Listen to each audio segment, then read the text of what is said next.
recording right now. Okay, hello recording thing.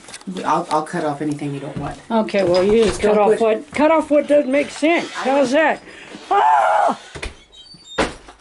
All right. So, as you can see, it's just starting to melt. We're still pretty much covered up. What I wanted to show you was, I'm sure, there's our garden. See our garden? Just let me show you something. Okay, so the snow is starting to melt around buildings. It's starting to melt where I walked. It's starting to melt where I opened the gates. See there? That's the gate that I kept opening. If you look at that level of snow, you can see if I didn't do that, I wouldn't be able to get in.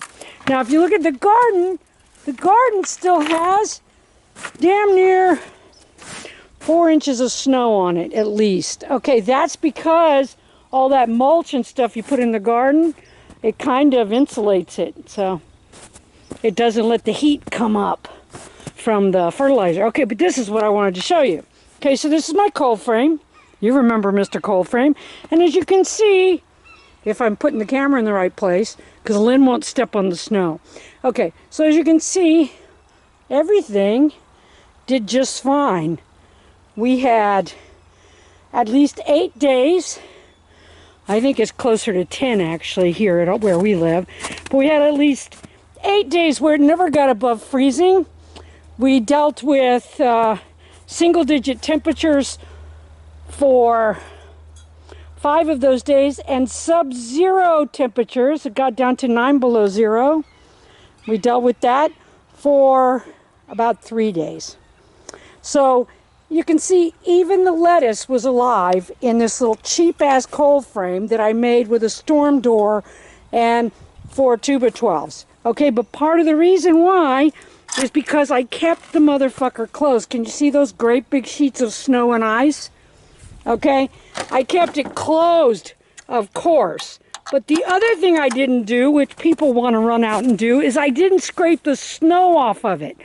I let the snow and ice build up on it because that will insulate the bed. So you can see my shadow, me and my shadow, taking pictures of the bed. Yeah, there you go. That's your musical interlude. I'll just show you a little bit so you can see where it's melting around there. Okay, it's still cold. I think our high temperature, though, is supposed to be somewhere, I think it's supposed to hover around 40. But you can see like the snow is melting very quickly. Okay, so if you're in an area that floods easily and you were already super wet when this stuff fell, what you have to remember is that the ground underneath this is frozen. So as this melts, it's still, just like it insulated the bed, it's insulating the earth. So where the snow isn't melting, or where it's melting slowly, the ground underneath it is still completely insulated and it's frozen. What does that mean? Frozen ground does not suck up water. So that means you're going to have rivulets of water everywhere. So just be aware of that and kind of watch for any trouble areas that you normally have when it rains and floods. There's the snowman I made the other day, just to have something to do. Why the hell not? You got snow. We used to get snow every year. With climate change, this is the first decent snow we've had in forever. What we didn't need was a gigantic polar vortex falling down upon us children. But we have known for over, see that robin? I don't know if you can see the robin, because I don't know how to make this zoom, but there's a little robin over there. The robins showed up here about 2 weeks ago. Now the robins, we've always been told that the robins bring the spring with them.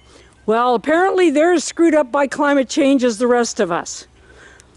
At any rate, so we still have a huge icicle there. Can you see that? That's beautiful, isn't it? We had all along, but this is what the sun does, and this is how quickly the sun works all by itself.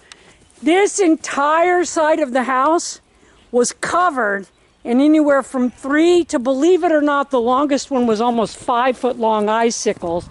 Before I could even get up this morning to look at the growing one over there, it was gone. And if you can see the amount of ice And you can see all the broken icicles and stuff. So it was a lot. And you can see it's really damaged my plants that were trying to come up. We'll see there, you can see that's a big ass piece of icicle. And they're just, the minute the sun hits it, whether it's really, really warm or not, which it's not really, really warm, it just falls apart and it collapses. See, and that's all ice that's built up in the last few days dripping off the roof. There's what's left of our really big one right there. That one was huge. It was hanging down from, you can see the pipe, but I don't know how to do that. At any rate, there's where the water heater vents is what it, okay, but you can see the pasture, where it's getting full southern exposure, the pasture, the top part of the pasture, completely uncovered. All the snow is gone. Lower part of the pasture, not so much. It's still covered. Yard, this is an area where we have some wet weather springs. That's why that's coming up green first.